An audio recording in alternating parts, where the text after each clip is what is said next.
நடிகர் நெப்போலியன் அவர்களினுடைய மகனுக்கு சமீபத்தில் திருமணம் பண்ணி வச்சுருந்தார்.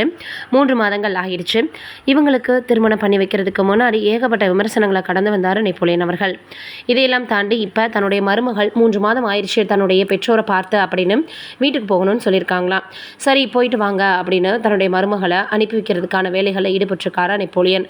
ஆனால் தன்னுடைய மகன் தன்னுடைய மனைவியை விட்டு எப்படி இருப்பார் அப்படின்ற மாதிரியாக நெப்போலியன் அவர்கள் யோசிச்சுட்ருக்காராம்.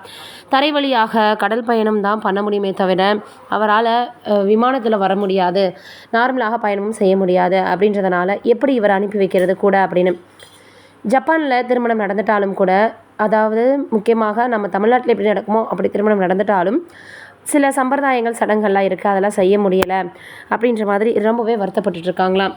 இந்த சூழ்நிலையில் இப்போ என்ன இருக்குது அப்படின்னு வந்து பார்க்கும் பொழுது, எப்படி இவங்கள அங்கே அனுப்பி வைக்கிறது ஒன்றாக இருவரையுமே சேர்த்து, அப்போ தானே எல்லாத்தையும் பண்ண முடியும் அப்படின்ற யோசனையில் இருக்கிறாராம் நெப்போலியன் அவர்கள். தன்னுடைய சம்பந்திகளுக்காக சில பொருள்களை வாங்கி கொடுத்துருக்கிறாராம் அக்ஷயாவிடம். சீர்வரிசையெல்லாம் அதில் கூட இருக்கா.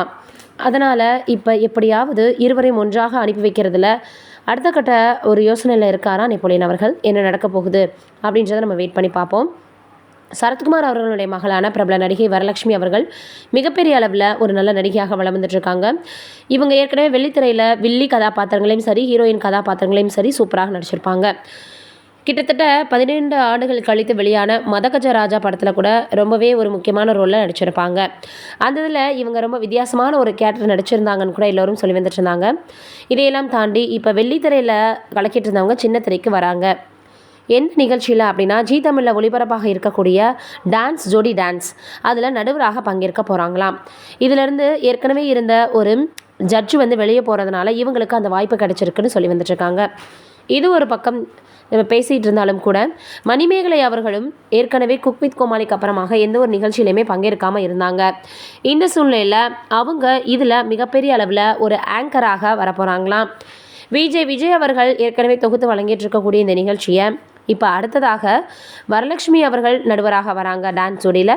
மணிமேகலை அவர்கள் வந்து ஒரு ஆங்கராக என்ட்ரி கொடுக்குறாங்கன்ற செய்திகள் வெளியாகி இருக்குது. ஒரு புது கூட்டணியாக இருக்கே, எப்படி போக போகுது நிகழ்ச்சி அப்படின்றத வெயிட் பண்ணி பார்ப்போன்னு ரசிகர்கள் சொல்லி வந்துட்டுருக்காங்க. நீங்கள் என்ன நினைக்கிறீங்க? இது போன்ற விஷயங்களை பரிசீலனை மறக்காமல் கமெண்ட்டில் சொல்லுங்கள்.